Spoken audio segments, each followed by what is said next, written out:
Broadcast is now starting. All attendees are in listen-only mode. Hello, everybody, and welcome to our first online event called How You Doing? In this time of quarantine, I'm Mike Renero, your host. I have a couple of sidekicks with me. My lovely wife, Leanne, is right here. And then working the toggles, flipping the switches, making things happen in the background is our District Governor, Ray Ward. A couple of things that I want to let you know about. We're basically going to make this some audience participation. So you're going to have the chance to answer some questions, vote in a poll, do things like that. You're going to do that in your answer questions box, which is probably right over here somewhere. So when you hear, hey, it's time for a poll, or you hear that we want to get some feedback from you, use that question box, and we'll know who you are, and we'll start reading off some of your answers to our questions. All right, should be a fun-filled morning.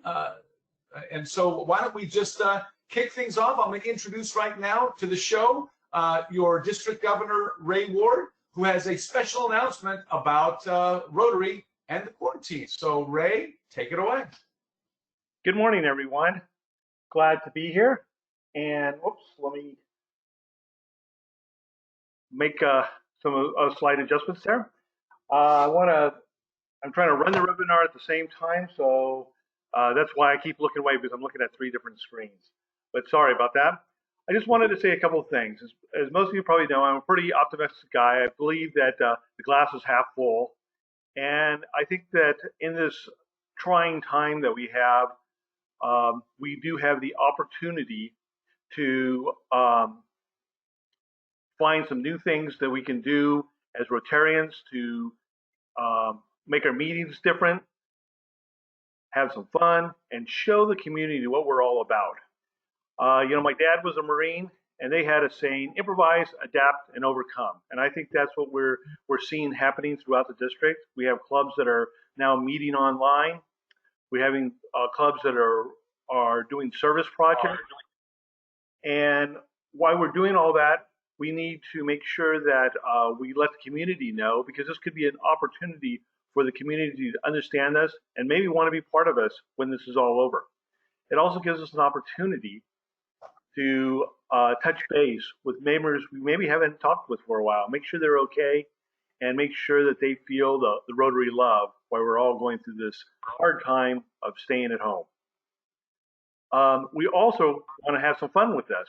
So I've created 2 new district awards for this year, and they're called the Quarantine Awards. The first one is for the club. We want to know what you're doing for technology so we can share it with the other clubs. Even tell us if you're doing something another club is doing.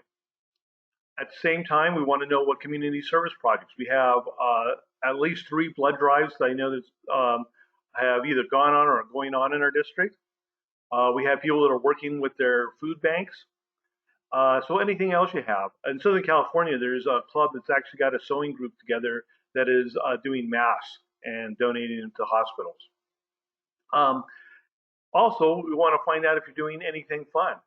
So if you've created any kind of socially distanced video or other type of media that you put out on Facebook or someplace else, let us know that it's there, and we can share that. And finally, if you create any socially distanced games or contests, let us know that, and we'll add those to the awards package this year. The time frame for both these awards go from the first day of the stay-at-home event all the way to when it's called off. And we'll have a submission form on the district website in a few days. And then for you individuals out there, we don't want to forget you. So we are doing, for the guys, the best beard growth during the quarantine.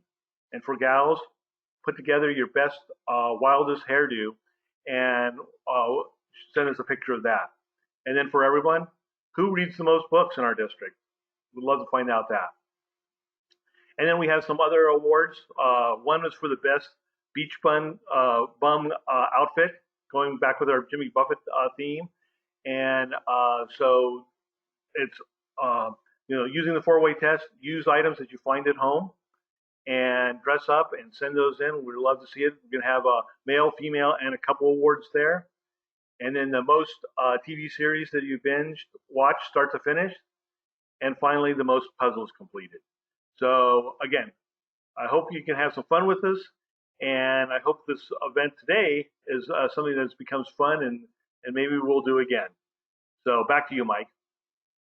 We'll do it again as long as it doesn't kill me. So, hey, thanks, Ray. Really appreciate you pitching in there and trying to set up something fun for everybody in the district to do. We're going to move right now into our first celebrity panel, and I'll remind the audience that this is a live broadcast. Nothing here is pre-recorded. We have a lot of technology going on, so things may or may not work. So we'll do our best to make sure that everything goes smoothly. But given that this is our first shot, anything can happen, which could make this a lot of fun, right? So let's go into our first celebrity panel, and I'd like to welcome to the show first Matt Contreras from the Pocket Greenhaven to talk about a show he's binging right now. Matt, take it away.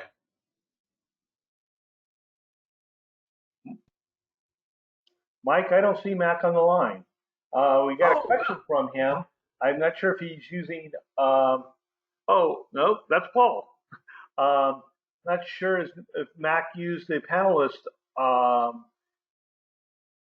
button here, but we can't find. Let's see if I can find him out as an attendee. Well, that's okay, Ray. We'll just move right on. American Horror Story was a show that Mac was binging. It's got 6 seasons, 73 episodes, and for you horror fans out there, probably some pretty scary stuff. So if you don't sleep well, I wouldn't watch it at night. I'd probably watch it in the morning or in the middle of the day with all the lights on. But American Horror Story, highly rated and available right now on, I believe, AMC. And maybe also, I think AMC is where it's available. So without further ado, let's move on to our next panelist. It's Roxy Khan from the Roseville Club. Roxy, you have a little bit of a comedy, yes? Am I on? I am on. Yes, you are on. Welcome to the show. Okay, thanks. So we're going to talk about Psych. And Psych is really hilarious. It's a fun show to watch, especially going through these serious times. It's about Sean and Burton, who Sean comes up with a detective agency, but he kind of goes along with the Santa Barbara police to say that he's a psychic and solves these mysteries and crimes that they can't solve. But they do it with their own little way of shenanigans and tricks and tips and all this stuff. But mostly, they're always stopping for food. Always stopping for food. And it's like, oh, wait, we're in the middle of a crime, but wait, we want burritos. And what I really like about the show is that their mascot is a pineapple. So in every episode, they'll have a pineapple hidden somewhere, or they'll like really quickly zoom in and then they'll zoom out on it, and you gotta kind of watch for that. But they also make a lot of 80s references. So the jokes are funny. It's great. They have their serious moments. But it's just a fun show to watch. It's not a whole lot of thinking. It's not a whole lot of following. Just an easy, nice, light comedy. Good show. So Roxy, these are about 23 minutes apiece, right? Where can people find them? So you can watch them on Amazon Prime. Excellent, great. We all use Amazon. I'm not sure if you guys have Prime, but like movies and TV shows with Amazon Prime are free. Fantastic. Roxy, thanks so much. We appreciate you joining the Thanks show. for having me, guys. Yeah, Bye. absolutely. Moving on now, we're going to move to another entry here from Barbara Singletary and the Passport One Club. So Barbara, what is your series about?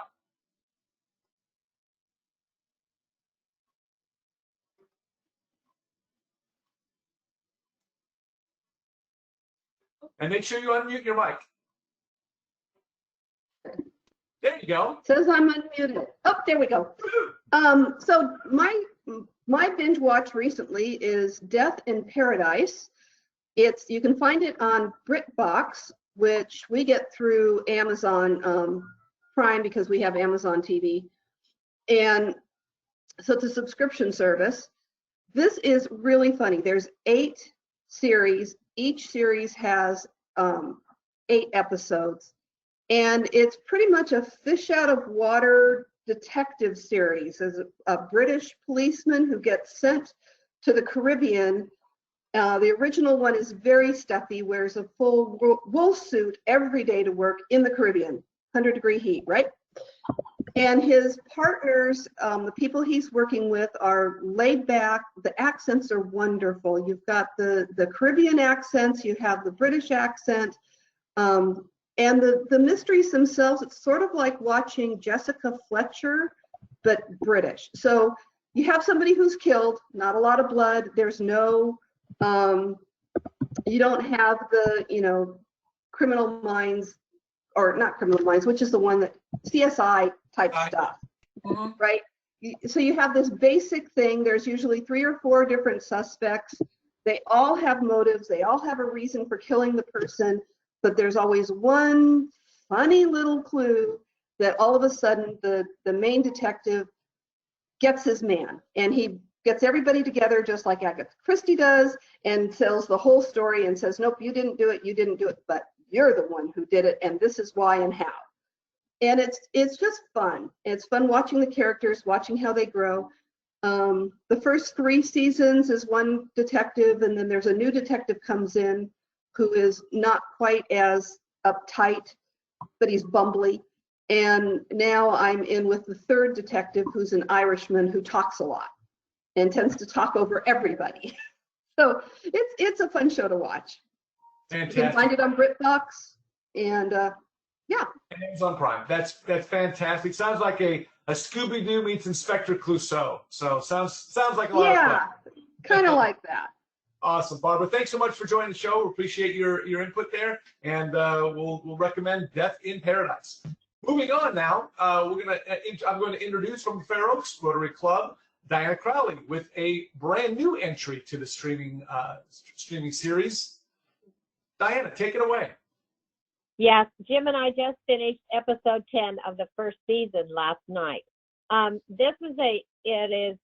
will warn, if there is violence in it, there is, because there's a lot of killing in it, but basically it's centered around a young man who discovers after his grandmother is killed that there is a group of Jewish, a very motley crew. They're very interesting, and he joins them, and they start hunting Nazi war criminals that are in the United States.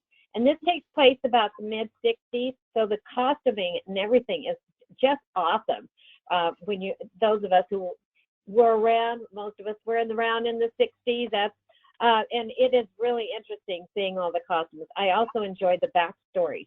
So every time they find one of the Nazi criminals, they show the backstory of why this guy was so bad and why they want to get rid of him and everything. So anyway, it is a real thriller, and it's one of those things that we look at our watch and say, do we want to stay up and watch another episode? Sure. And so we watch the second episode. So we usually watch 2 a night, and then we're done. So anyway, I do recommend it for those of you that really are history buffs and you like to go back in time. That's a good one, in the costumes and the backstories of that were not so pleasant in the concentration camps and all of that. So anyway, it's very interesting. We just finished season 1, so we're looking forward to season 2, if there is one, but hopefully I can't tell you the ending. Hey, Diana. Diana, fun fact about this show: this is Al Pacino's first TV series. He's been a star for a long time in movies, but this is his first TV series. Yes. Yeah, and he is really, really good at it. Fantastic. Really good at it. And you can catch this on Netflix? It's on Amazon Prime. Amazon Prime. Excellent. Diana Crowley, thanks for being on the show. Really appreciate you. All right. Thank you. And the last entry of the binging panel is going to be me.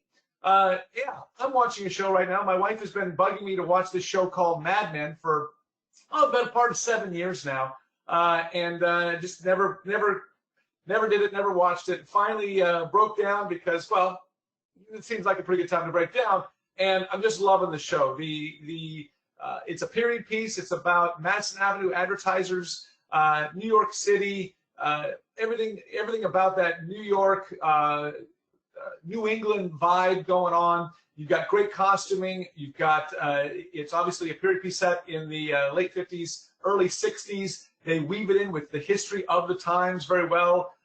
Bay of Pigs, assassination of John Kennedy, all of that's kind of woven into the story. Fantastic characters that will frustrate you, perplex you.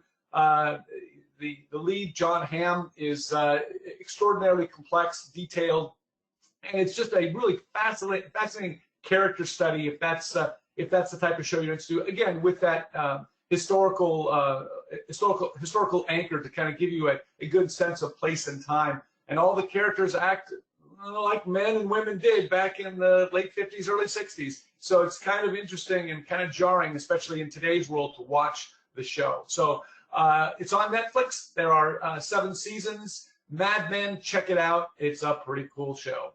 Agreed? Absolutely. All right. Okay, so now we're going to go on and move on to our first audience poll. That's right. We're going to have you tell us if a movie is worth it.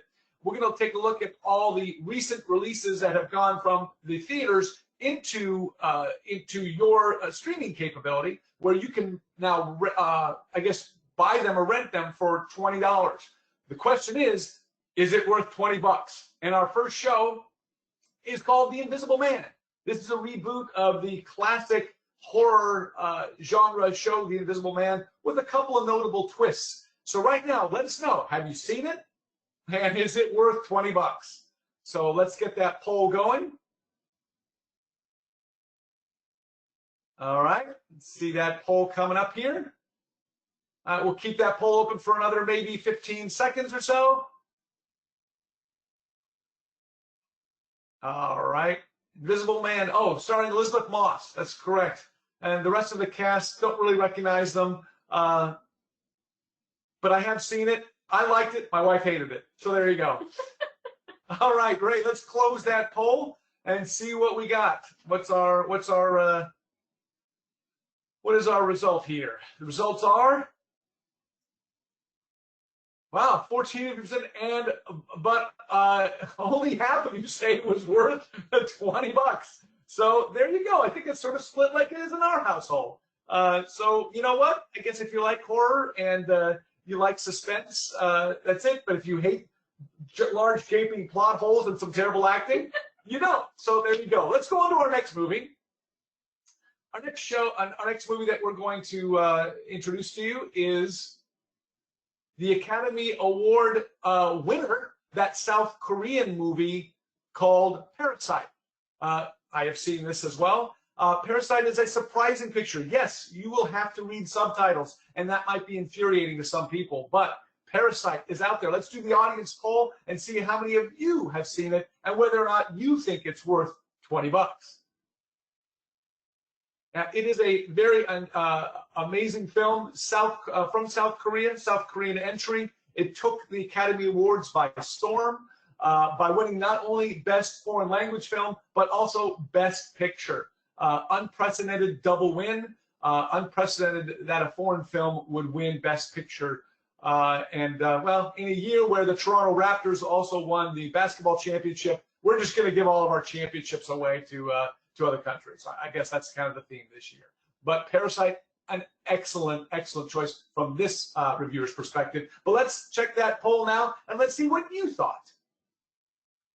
Wow, 38% of you out there have seen it, and much higher amount, 70%, close to 70% say it's worth the $20. I'd say it's worth the $20. Leanne? I would agree. She would agree. It's one of those films that you really need to see. I think people talk about it. It's very well. I don't want to spoil anything about it, so I'll just let me say the haves and the have-nots are well represented. Let's move on to our next film. Our next film is a film called The Hunt. You might have heard about this film. It's extremely controversial. Originally, it was a film that was set up where people with MAGA hats were going to get hunted. They had to change that because the controversy surrounding that as a premise was a little bit harsh and not well accepted by the community. So they changed it. But have you seen it? And is it worth $20? Go ahead and cast your votes and let's take a look. There are some surprising actors in this. My mother is keeping me. Hilary Swank is in this film, and there are a couple of people that might surprise you that they're in this film. What's that? The chick from Glow. Oh, and the chick from Glow. My wife is always a huge help. The chick from Glow. If you watch the series Glow, which actually is a pretty good series about women's wrestling that you can find on Amazon Prime. Yeah. Yeah, as Amazon Prime. I highly recommend that, but this is not the binging section. Let's see what you thought. Here's our quick poll. Have you seen it? Is it worth the $20?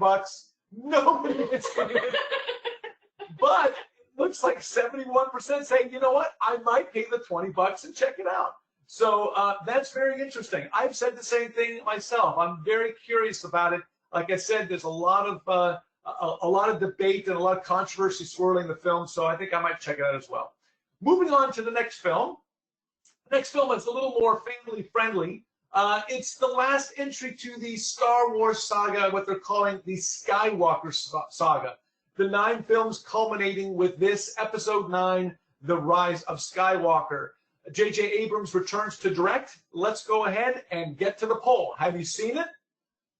And is it worth $20 to get to watch it again here on streaming video? Your choice. Our favorite heroes are back: Rey, Poe, Finn, and we get to see some old friends pop up. So if you haven't seen it, I'm not going to spoil the surprise, even though most of those surprises are known. But some great revelations in the film, some eye-popping effects as you'd expect. Let's see what you think. Have you seen it, and is it worth $20? 68% of you have seen it, and 73% of you say it's worth the $20.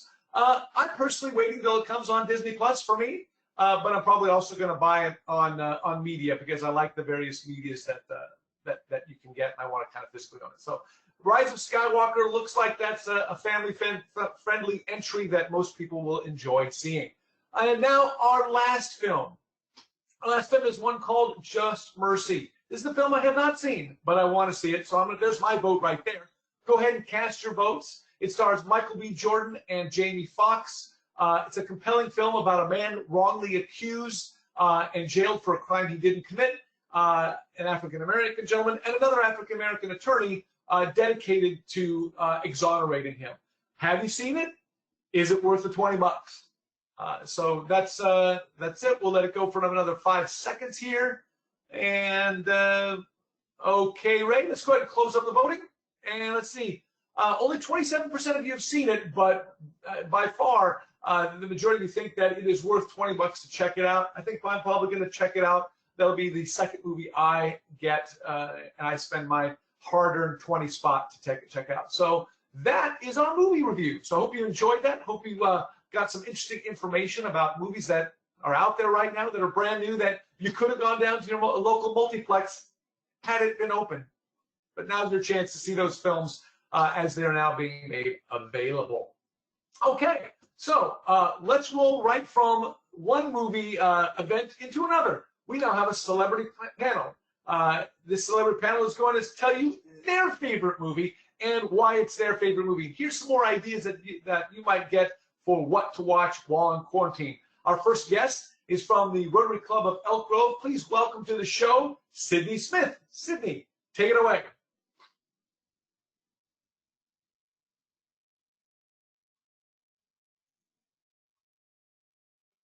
Sydney needs to unmute his microphone and camera right now, Mike.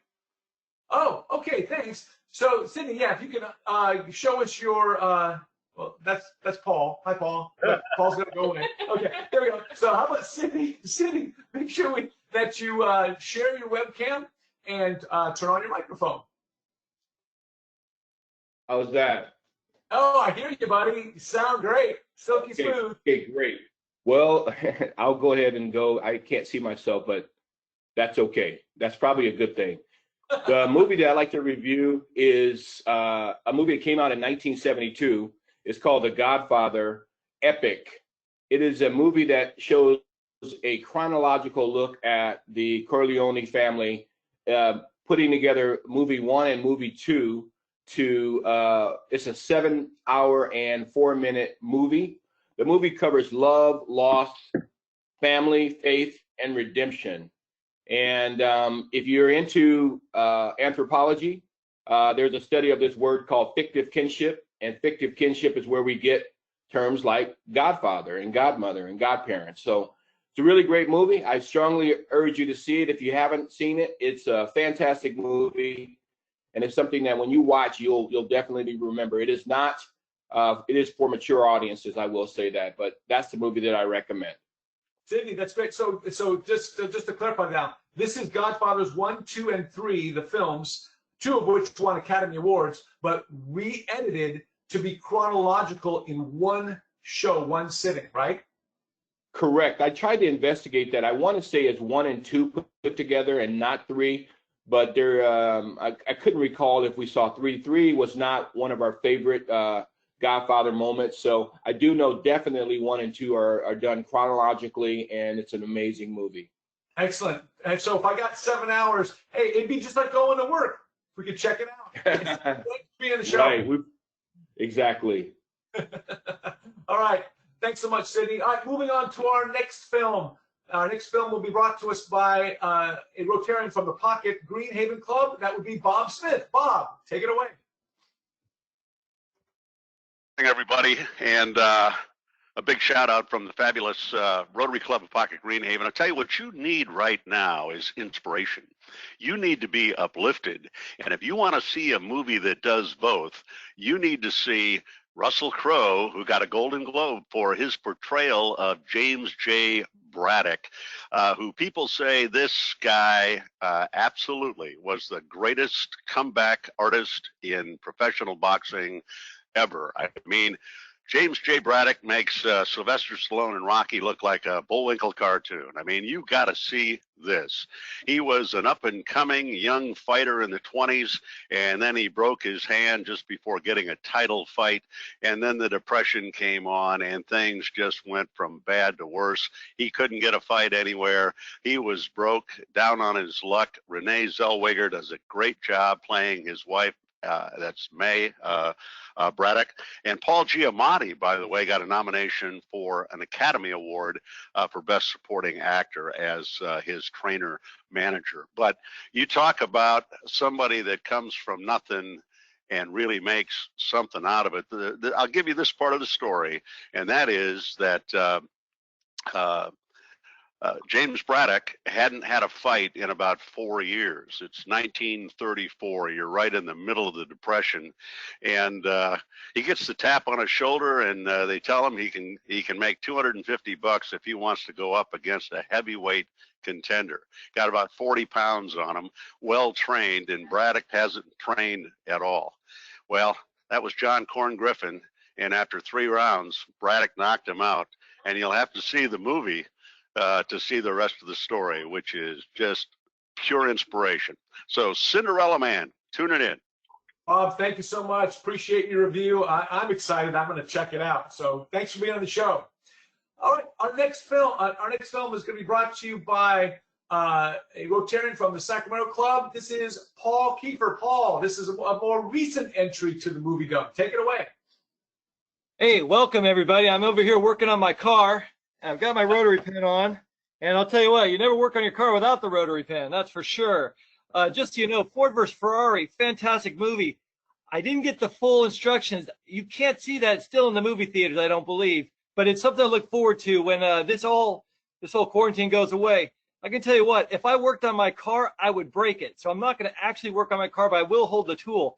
Ford vs. Ferrari is a fantastic movie that hits 2 of the best actors of our day, Matt Damon and Christian Bale together. Christian Bale plays an excellent role as the driver that compels Ford towards what could be an exciting ending. Who would have figured that France and would be the place of the great battle between Ferrari and Ford, and that is where it took place at the Le Mans. So it is the 24-hour Le Mans race. Great acting. Great visuals, and also in this age of electric cars, it's really terrific to hear a good, strong engine. So that's about it from here, Michael. Anything else for me? Paul, that is available right now. You actually, if you go to iTunes, if you have your streaming service, you can rent that right now for $20. So If you want to get your fix on, you can get it on. So, Paul, appreciate Fantastic. it. Okay, don't break that car, man. My wife will kill me. Thank you. Thanks for being on the show. Take care, Paul. Yep. All right. Our next entry is also from a Rotarian from the Sacramento Club, David Brandenberger. Going to review an oldie but a goodie, and for good reason. David, are you with us? Mike, I don't see David on the line. So David wanted to review Top Gun, and the reason he wanted to review Top Gun is not because there's a war about, but because there's a sequel about. Yes, Tom Cruise is back in Top Gun one more time. I don't know what the name of the sequel is going to be, but I'm sure many of you have either heard or seen Top Gun, a film from the 80s where Tom Cruise plays a young hotshot pilot. He's got his much older girlfriend, Kelly McGinnis, who basically went into obscurity after this film. But this film is great. It's got some memorable lines like, I feel the need for speed. Of course, you know, if you're a big fan of Anthony Edwards, you probably want to bring some tissues for this one. But Top Gun, great to revisit right before the sequel comes out, whenever we get out of lockdown. So it might be something to add to your list to check out to get yourself back up to speed. All right, our next film will be brought to you by a Rotarian from the East Sacramento Club. That will be Marcia Vecca. Marcia, take it away. Thank you so much, Michael. I know my video's not working today, but hopefully you can hear me okay. I love Wonder Woman, and there is a sequel, Michael, coming out very soon, Wonder Woman 2, so we'll see what that's going to be all about. But I think one of the reasons I love this film, number one, my grandfather, who was underage at the time during World War I, in which this movie is set, he lied about his age so he could go fight the Germans in World War I. Please understand, my grandfather is 100% German. So it was interesting for me as a child to always come to understand that my grandfather fought against his own people during World War I. This particular film, though, brings me in not just to that side, but to my lifelong love of Greek and Roman gods and the intersect of mythology with what we would call reality today. And the movie starts with the actress who plays Wonder Woman being in the present day, sitting in a museum in Paris, and she receives a photographic plate from no other than Wayne Enterprises. We all know Wayne Enterprises, thank you to the Iron Man series. And it takes her into a flashback of her life, her upbringing on this mystical hidden island, and brings her into her understanding of her own destiny. And what I find fascinating about the movie is, again, it talks about how one person with passion, vision, and commitment can make a difference in the world. Dr. Poison was working on the side of the Germans, trying to develop a deadly gas to kill thousands and millions. And she was focused, passionate, committed to doing that. And then on the other side, you have this young pilot, and he is totally committed to stopping whatever the Germans have planned. And then here comes Wonder Woman to work along his side. And so it's just a great movie. I'm not going to tell you how it ends, but Wonder Woman comes to understand who she really is and what her destiny is all about. Awesome, Marcia. That's fantastic. Yeah, my wife is here. Chris Pine is one of her favorite actors, and I hear about it all the time. So it's obviously one of our favorite movies as well. Wonder Woman 1984, the sequel flashes her forward because she is, immortal. She lives forever, so she actually flash forwards to 1984 for this next episode. Can't wait to see it. Yeah, she is the best thing about the DC universe. The Marvel universe got it all right. DC, if they could have just kept her, I mean, I was even enjoying the interaction between her and Ben Affleck in Justice League and I forget. Batman versus Superman. Yeah, they just can't keep it together at the DC. This is the best thing about the DC universe. Wonder Woman, check it out. Thanks, Marsha, for being at the show. Thank you. All right, moving on now. We're going to go to our next segment. Our next segment is, what are you drinking in quarantine? Now, you can see there's a lot of alcoholic beverages there, but you don't have to basically put down what you're drinking if it's alcohol. I mean, if you want to put down something else that you're drinking, that's great. Use the answers to questions box here on your side panel and tell us some of the drinks that you're drinking. Me personally, I've invented one called the Quarantini. Yes, it's a martini for quarantine. And basically, you throw in whatever you have left that you haven't bought at the store. The Quarantini. Mix it with anything. It just has vodka and whatever. All right. So what do we got here? Let's see here. Do we have some people going to put some questions in here? I'm not seeing the answers to questions here yet. We don't have any ones. What are you doing? Are you doing protein shakes? Do you have a home gym that you finally dusted off and you're finally working out and you're now your drink of choice is gonna be a protein shake? That could be. Or are you finally gonna unbox that beers around the world that you got during Christmas? That would be a great choice. Great time to start drinking that stuff. Or do you have a kegerator in your garage that you wisely fully stocked up right before this all happened? I mean, there's lots of things that you can drink. There's water. I saw the film last night, Dark Water. You probably don't want to watch that film and drink out of your tap, but it is something you can do. Is drink tap water. Not seeing anything come through here. You know what? Well, we do have quite a few. Greg Highland says water all day long. Amanda Jensen says loving limeade and coconut rum. Oh.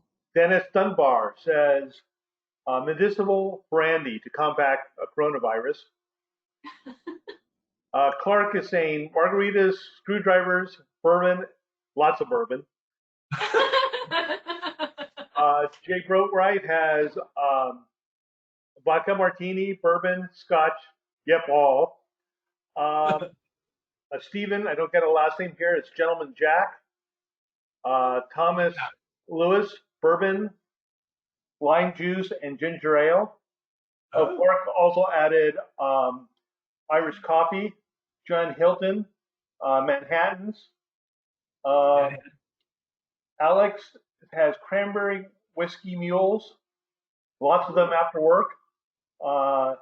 Tony Pino is more coffee. Still at the office.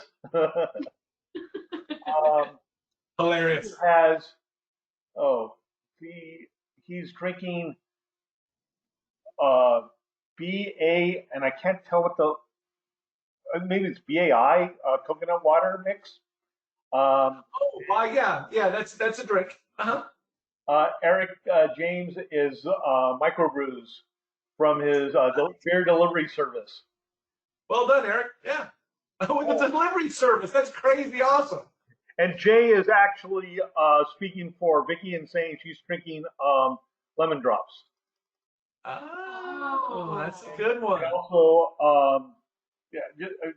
I think that's it for right now. So I think that's our. Oh wait, Ken, we just got a nice one.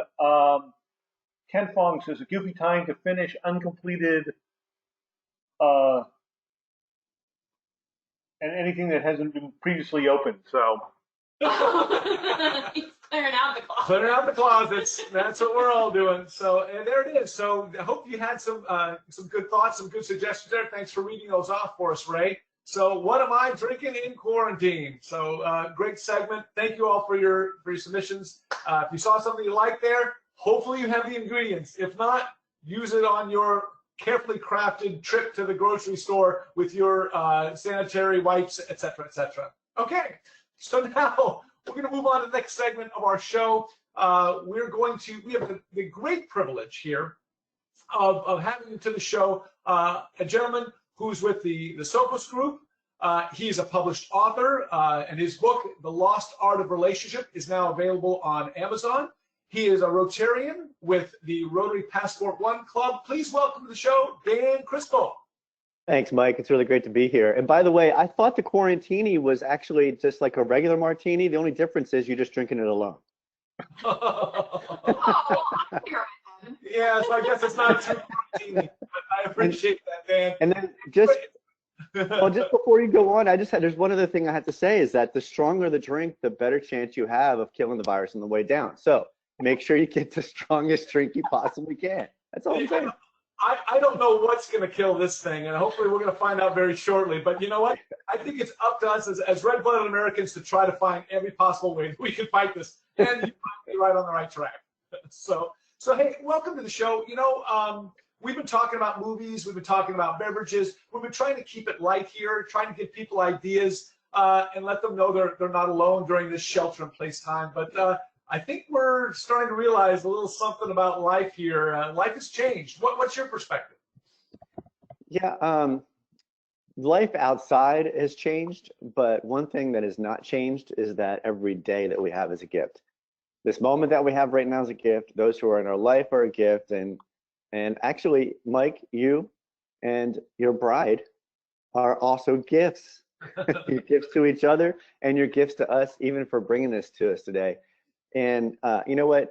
There's been many times all of us have experienced uncertainty. We've had some strife in our life. We've gone through some tragedies. I literally just 2 days ago found out a really good friend of mine had experienced 3 strokes over the last 2 months and passed away this past Thursday. And there's no better time right now to see that life is a gift than when those things happen. And then when we are entered into this whole shelter in place quarantine thing, we can see this way more clearly. So I'm hoping that all of us are taking a look at those people that are in our homes, even in our neighborhoods, and saying, where I am is a gift. It's a gift. You know, it's so true. And it's if you sit down and reflect, you start seeing things are absent right now, and you really start feeling thankful. Really start feeling thankful for the people that are in your life. And you know, I'm very thankful. I'm thankful for you, and you know this. You have helped me through so many things in my life. You just always seem to be there right when I need to talk to somebody that's completely kind of off my normal grid and give me some clarity. But now that we're together, you know, there's a void. You know, we can't go grab that cup of coffee.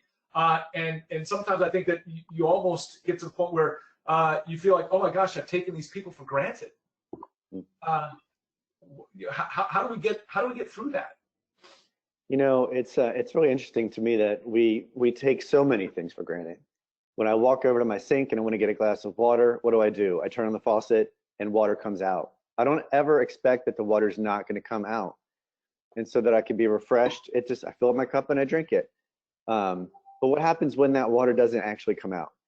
And I know it's happened to me before where it's either not come out or it's like kind of sputtered and brown stuff has come out and you don't want to drink it. It's also been said that unless you've carried your water from the well to your house, you really can't appreciate every drop that you drink. And really, when I think about life and I think about what we're going through, we don't really realize what we have until it's gone. And right now, I can tell you that even as early as this morning, my wife and I are reading a post from someone who is actually in the medical field in New York. And they have volunteered their time more than full time to go into the hospitals and help. And there are over 69 medical students that decided that they weren't going to finish out. They were going to become doctors early. They were given their Hippocratic oath in order to jump into the front lines and put themselves at risk. We don't really know what we have until it's gone. Yeah, that's a great point. You know, I think we're all experiencing some feelings of loss, disconnection. You know, some of us are disconnected from our loved ones that may be in care homes because they're elderly. We have anxiety. You know, I guess what I like to, I'm a problem solver. I like to solve problems. How can we help our audience put these feelings in perspective? Well, as we started off by saying that everybody's a gift, every person is a gift, every moment is a gift. And guess what? Even the ones that are more difficult to love are also gifts. I actually, I work in the church world and ministry world, and we have this term for people that are difficult to love, and they're called EGRs because it takes extra grace required in order to be able to love them. And sometimes we are that person. If you don't know anybody that's an EGR, you're probably the EGR. That's what I'm saying. And we can ask ourselves, are we expecting or expressing our gratitude for the people in our lives? There's something that I started to do, I think it may have been about 10 years ago. I honestly can't remember what triggered it or what happened that made me start to do this, but as soon as I would think of someone, I would shoot them a text message, and I would simply say, as if it was you, hey, Mike, I'm just thinking about you and I'm praying for you right now. That's all I would say, or just I'm thinking about you. And I can't, not every time do I get a response back to that, but I can't tell you how many times I've had someone reach back out and say, that text message happened at the perfect time. And so I challenge everybody today to take those thoughts about the people that you may be even disconnected from, maybe physically. And by the way, my wife's in the background having a conversation with someone. If you hear that, it's because we're both working today. But I would say, think about the people that you're disconnected from. And I really have a problem with the phrase social distancing.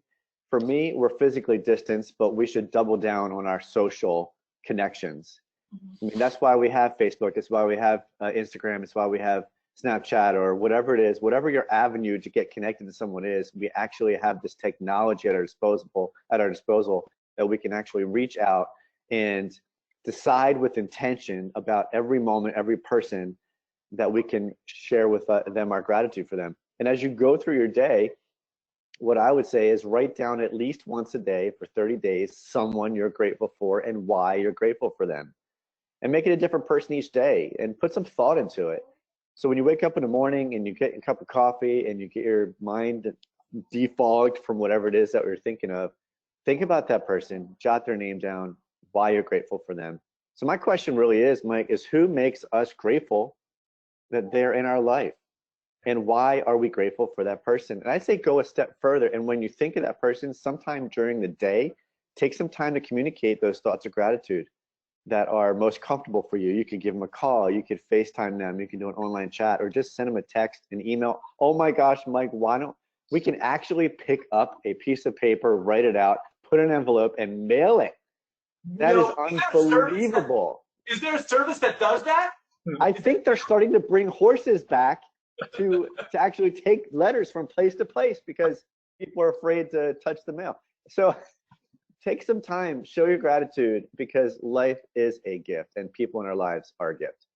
Yeah, you know, we talked about, obviously in preparation for the show, we talked a little bit about that. And I started, when we first started talking about this, I picked it up several days ago, and that's what I've been doing, and reaching out to a different person, and just if I haven't said it, you know, or if I have said it, just again reiterating that.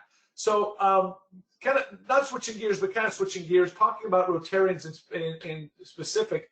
A lot of Rotarians have become Rotarians because they are grateful. They've been successful in their lives, and they join so that they can give back. But now we're limited in that service. It's hard to execute. What's your advice for Rotarians to help them cope with that? Well, the first thing I'll say is, before I get to the analogy that could help with that, is that a slight change of perspective could mean the world of difference here. Like I said before, we're physically distanced, but we should double down on the social connections. This is the time that not only we service above self, right? That's one of the main things that we look at, especially as Rotarians. It's one of the reasons why I got connected, and it's one of the reasons why I do what I do, even in the ministry. But our perspective that we cannot get out and do something physical, tangible for someone, it's just only one aspect of service. That's only one aspect. The other aspects of service actually go into the relationships that we build with the people that we're serving. So maybe now is a really great time to reach out to those people that we have been serving and actually connect with them on a relational level, encourage them, let them know, not just through what our actions are, but now our actions can meet our words face to face, and we can then share with people why we're grateful for them. And here's the analogy that might help with what you're asking, especially for Rotarians. When we're walking down the streets in New York, you see the streets, you see the concrete, you see lots and lots of people in cars, the trash, the busyness of life. It's crazy right now to actually see webcams of New York City and how not busy the streets are and how many taxis are not on the street. And when you see all that, it can be really easy to think only on the problems that surround us, the difficulties we're facing. And actually right now, even when we're removed from that, those difficulties we're facing then can become insurmountable. And some of those things can be confining and even mundane when we're looking at it. When we walk down the street, we are just passing people, right? And then we take our service and we move it to a certain place to show our gratitude. And what I'm saying here is that none of that's wrong. And I don't want anybody to take that away from this conversation. But if you were to step off the streets and go to the top of the Empire State Building and look in any direction, your perspective changes. Sure, your problems and difficulties, the insanity of the mundane are still present. When you get back down the street, you're going to face all the issues all over again. But when you get above it all, your perspective changes. So it's really easy to get caught up in what we do and how we do it. And it's easy to begin to think we deserve what we have as opposed to being grateful for what we have. So I think there's a big difference there. There's an idea that I think a lot of us miss, and that is this idea of grace, which literally means getting something that we don't deserve, or mercy, which is actually not getting something that we do deserve. It's so easy to take for granted all the simple pleasures and the beauty that surrounds us, and it's easy to stop noticing the value of literally is what is right in front of us, especially in our relationships. There's a video, I'd love for us to pop it up at some point. It's by Louis Schwartzberg, and he did a talk back at TEDx when they were meeting down in San Francisco. And it was all about gratitude. And he is a phenomenal time-lapse photographer. So if you get a chance today, with all the movies you're watching, Netflix and the Amazon Prime that you're watching, take 9 minutes of your life and just watch Louis Schwartzberg Gratitude TEDx San Francisco on YouTube. He shows us the beauty that happens slowly over time, but we don't really notice it. And he captures it in about 30 seconds for us to see what's happening over a period of months and to see how beautiful that comes into place. So here's the thing I'd like to say, Mike, and I know we're getting short on time, but take some time, all of us, show gratitude for what you have. Show gratitude to the people that are in your life right now. Be grateful for that very next breath, because right now with this COVID-19, there's a lot of people that are having a lot of problems taking the next breath. And if you can, take a deep breath and exhale slowly. And as you do, you want to take that time to slow down your thinking, find something to be grateful for. And then you'll renew your spirit of giving. So when we come out of this time, what we do as Rotarians is going to become that much more special to us. It's going to mean that much more. And we have time to that. We have time. There's a time and a place to start serving again, and that will happen. But take this time to renew, regenerate, refocus, and be grateful. Strengthen your relationships that are in your life. Take some time to show people that you appreciate them just by sending a text, maybe making a phone call, and then regenerate your spirit. It's the time to regenerate us and refresh. It's not the time to withdraw. And I know that for extroverts, this is a difficult time because you're like, I just want to be out there with everybody. And introverts are like, finally, I don't have to talk to anybody. But then after a few weeks, we're all in the same place. We all really do miss the connections that we have. So let's take some time to be grateful for each other. When this is all over, when we'll see these people face to face again and be able to give them a hug and appreciate them that much more.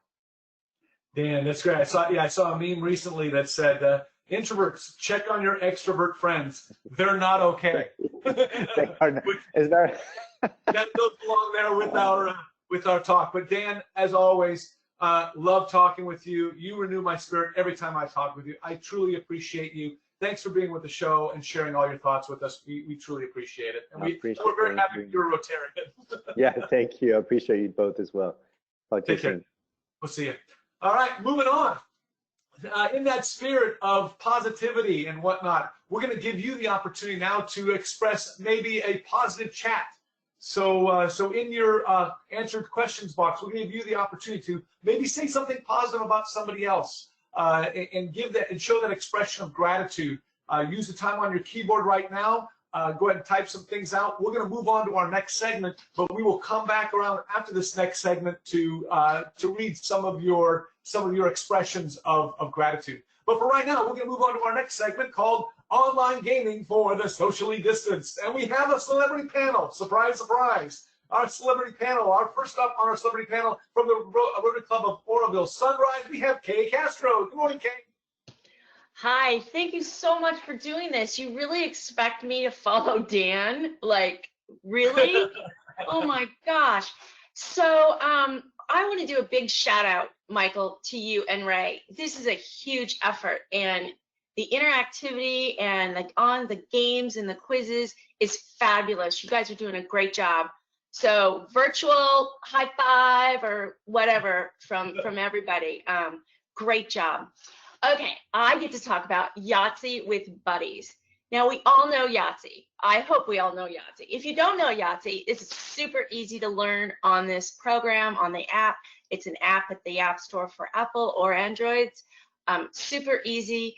Instead of saving the dice on the table, you can lock in your dice and then roll again. So it's the same concept as the board game, the sheet game. You can score up to 1,575 points in real life with the score sheet. You can only score 999 points on the online version because the little computer chip doesn't go that high. Don't let that discourage you, folks. You can still score pretty darn high. So it's a pretty fun game. What I really like online about it is that you can play. I haven't figured out how many people I can play with at the same time, at one, not at one time, but how many games I can have going. It's pretty unique because a lot of the games do limit the number of games you can have going at a time. I haven't found a limit yet. I just think it's a completely fun game. Something that I want to show you that I hope will work is the most fun for me when I was a kid. I learned how to add with my grandmother. I thought everybody knew how to add that left column to 63 and get the bonus, right? I started school knowing how to add things to 63. So, but what I really like about Yahtzee is throwing the dice. You can just viscerally remember, brings back memories when you throw the dice and hear them hit the table, right? I remember playing around this big round table with my grandmother. You still get to do that, and I hope this comes through. I am not sure if it will. Did you hear it? Yeah.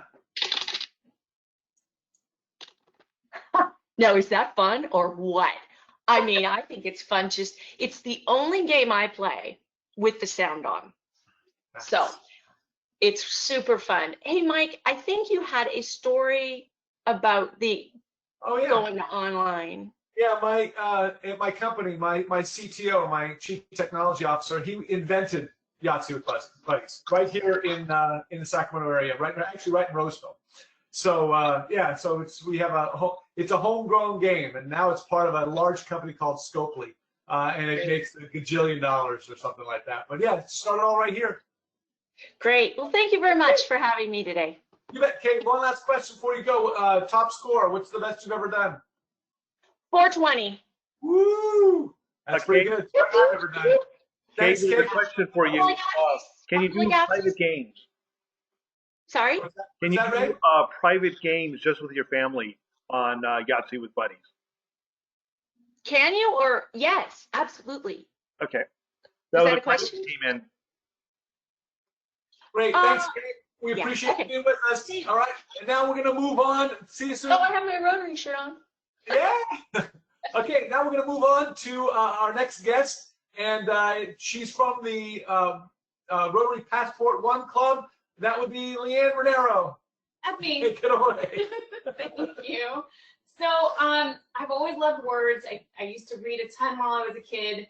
I might have to get back onto Ray's challenge of how many books to read while we're down for the count right now. But one way that I can continue is with Words with Friends, which is a game that's been around for a long time. If you guys are Scrabble fans, this is a game for you.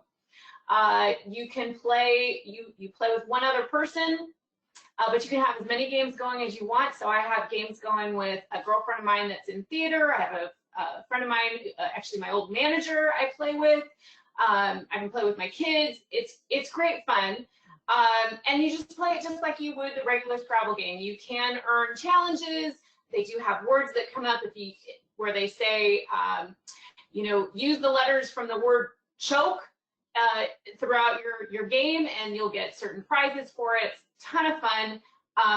I am playing with this one girl right now, though, who's frustrating me because she can only make 3-letter words, which makes it really difficult to hit those triple word tiles, double word tiles, and so forth. So it's not quite as much fun, but I like it when I win in the end. So it's a great strategy. Anyways, look me up, Leanne Renero, Words with Friends. I'm happy to play. So that's it. Yeah, just make sure you don't play those 3-letter words, or otherwise I get to hear a bunch of 4-letter words out of my wife. So anyways, Leanne, thank you so much for being part of the show. Moving on to our next game we have from the Rotary Club of Roseville. Hopefully we've got him here, John DeLacy. John, take it away. Can you hear me okay? Yes, I can, sir. You're on. Good to hear. Okay, this past week I played cribbage game online. It's called Cribbage Premium. It's excellent. It's available for about $3. It's played online using a standard 52 card deck format. Each game takes about 10 minutes. If played without the benefit of the online program, it's more like 20 minutes. Usually 2 people, can be more. My father taught me cribbage over 60 years ago. Since then, I'm guessing I've played over 10,000 games, and I've won numerous tournaments. I'm probably as good as most anybody that's ever played the game. This past week, I played online with my wife, Bruna, but mostly with our club president, Rod Waterbury. Rod's pretty good, Bruna too, my daughter also, but they have a long ways to go to catch up with me. Anyway, cribbage dates back to the 1600s. It originated in England. It was called Noddy years ago. It's a great game. It's easy to learn. Nothing like bridge. I play a lot of bridge too, but the cribbage is so much easier. You can play it with anybody in your family, maybe 10, 12 years old or older. And I've enjoyed it, and I'm sure you will too if you give it a try. Again, easy online to get. It's called Cribbage Premium. Awesome. That's it. John, had it been still called Naughty, I would have played it right away. But cribbage, great game to play with your friends. Thanks so much for being on the show. Absolutely. Thank you. All right, our next guest is from the Rotary Club of Lincoln. Please welcome to the show Clark Ostrout. Clark, are you there?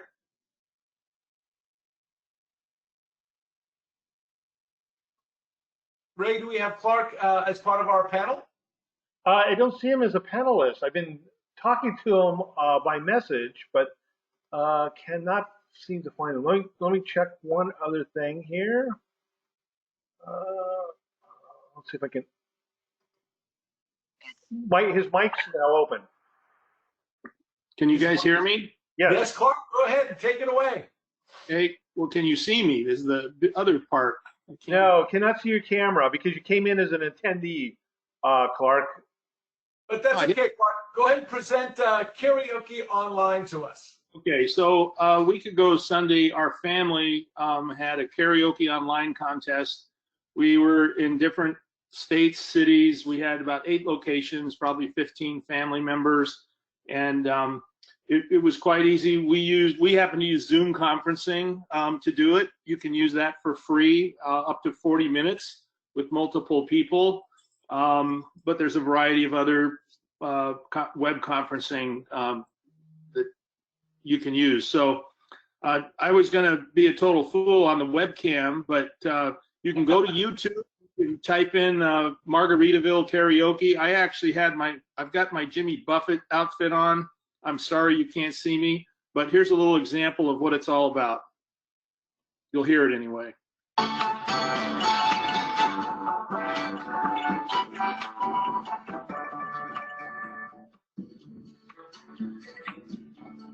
Nibbling on sponge cake, watching the sun bake. Sing along. All of those tourists covered with oil. Drumming my 6th string on my front porch swing. Smell those shrimp there beginning to boil. Wasting away again, Margaritaville. Searching for my lost shaker of salt. Some people claim that there's a woman to blame, but I know It's nobody's fault. Okay, we'll spare you the rest of it, but that's just, and when you have the video there and you've got people laughing and you're sharing the screen amongst everybody else, which you can do in a gallery view, it's absolutely a blast. We just had a great time and we're looking forward to doing it again soon. Fantastic. Clark, thanks so much for sharing with us. Clark, I did have a question for you. Someone wanted to know if that was Jimmy Buffett singing or Warren Buffett. Ha ha ha. Very nice. Clark, we appreciate you. Thanks for putting yourself out there. All right, take care. All right, and last but certainly not least, from the Pocket Greenhaven Club, we have Mac Contreras. Mac, are you there? Hey there, buddy. How are you? Got your mic lit up? No, you don't have a mic. There we go. Can you guys hear me? Yes, sir. All right, perfect. So today I'm going to be talking about a social media app that is exploding right now, moving up the charts. I'm talking about House Party. If you haven't downloaded, I highly recommend that you guys take a minute, download it. It is a social networking app that will bring everybody in the social distancing world together via camera, where you guys are going to be able to play a series of games together. There's 4 main games on the platform. Heads Up is one of them. It's where you kind of guess what is on the phone. The second one is a traditional trivia game, and a lot of other things on that you can go through. Chips and Guac is a game of comparison where I have a card, you guys have cards, you try to make it match what I have. And the last one is Quick Draw, which is kind of like Pictionary. But the real fun component of it is being able to see everybody, being able to be together, do something social. I know that we've done a lot of happy hours around it. So we'd highly recommend it. Definitely download it, guys, and have a good time. Mac, awesome. Thanks so much. It's a little bit different from some of the other games, but sounds like if you're a social person and extrovert, sounds like it's the game for you. Awesome. Thank you so much. All right, we're now going to move into our next section called Meme That Photo. Yes, we're going to provide an opportunity for you to be able to meme some photos we've selected. So use either your chat or your question box to fill in your answers, and let's have you meme that photo. Our first photo is this one. Yes, you might meme it to say, don't let this bird fly over you. Something like that. Or, maybe when did the Caribbean throw up on this guy? I don't know, some type of meme like that. Let's see if we got some here. A bird in the hand. Don't be a bird head. What the parrots? We have I like that one. coming in. It says, I got talent. And then another one is Paradise Lost. Aww. And then what a parrot. And these wings can play the bongos. Nice, nice. I love it. Okay, let's move on to our next photo. Oh, the last one is Parrot Above Self. Oh, there you go. Parrot above self. I like it.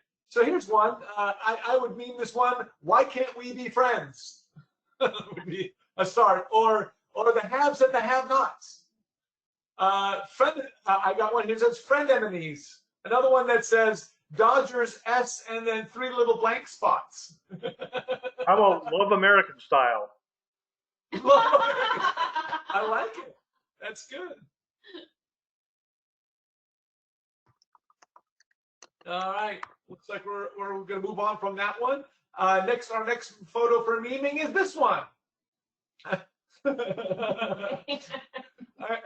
There's several things I could say about my good friend Brian Gladden, who's whispering in the ear of my good friend Bob Deering.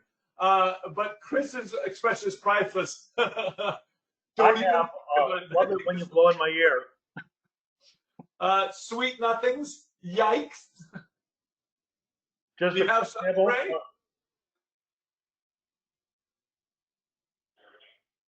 A kiss is still a kiss.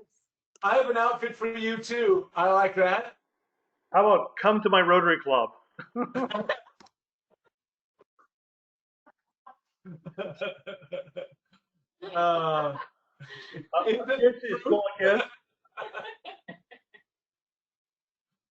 I have an outfit for you too. Oh, these are great. Fantastic. All right, Let's do let's some go to time the warp last again.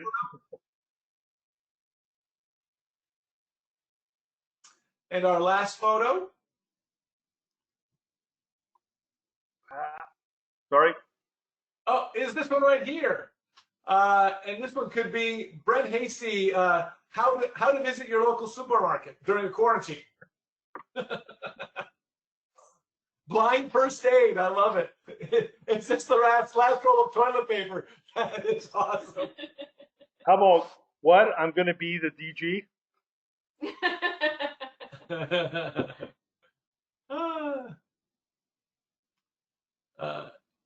Taken back the sequel. I got. We will teach you to social distance. Psychic healing session. Oh, that's good.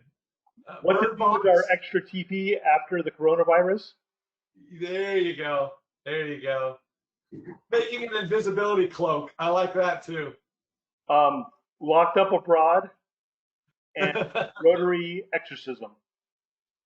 Love it. Love it. Well, thank you for helping us out with memeing our photos. Good times. And let's move on now to our positive chats. Ray, did we get some positive chats in the question box? Yes, we did. We had a couple of them. One, I think the best one was Alex, who's a pharmacist, was talking about how difficult it's been, and he thought we should thank all the health workers and that have been providing services for us. But he also really thanked us for putting this on. So he wanted us and all the panelists to be thanked because it's a really good thing for him to be able to get away from the distractions of his normal day. Awesome. We also had a few people shouting out to the team that's put this on, and they've really thanked us for us and asked us to do it again. And then we also got a shout out to Steve Lemon for being all Rotarian.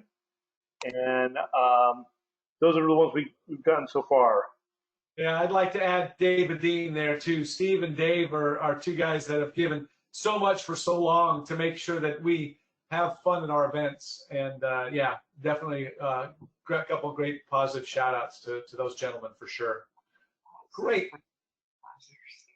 Well, hey, let's, Ray, I think that we've come to the end of our journey here. I want to thank everybody. I want to thank Ray, my engineer, flipping toggles, pushing buttons. That went amazingly smooth, Ray. Thank you so much. I'd like to thank my wife here, even though I doused her with hot water to start the show because I flailed my arms. She stuck with me and is always with me. So I appreciate you. Appreciate all of our panelists. Thank you for taking the time for rehearsals and doing something that may be a little bit out of your comfort zone. And thank you to all of our audience members for joining us and trying to bring a little light, a little positivity to your day, and thinking about ways that we can move forward here in our new reality for a little while. I'm Mike Ranero. It's been a pleasure to be your host. Thank you so much for joining us, and enjoy the rest of your day. Hope this brightened it. Take care. Oh, and thanks to Dan too. Thank you, Dan, for being our guest speaker. Love you, man. You know it. But anyway, everybody else, thanks so much. Take care, and we'll see you next time. Bye-bye. Well, thank you, Mike. You did a great job. Hey, anytime.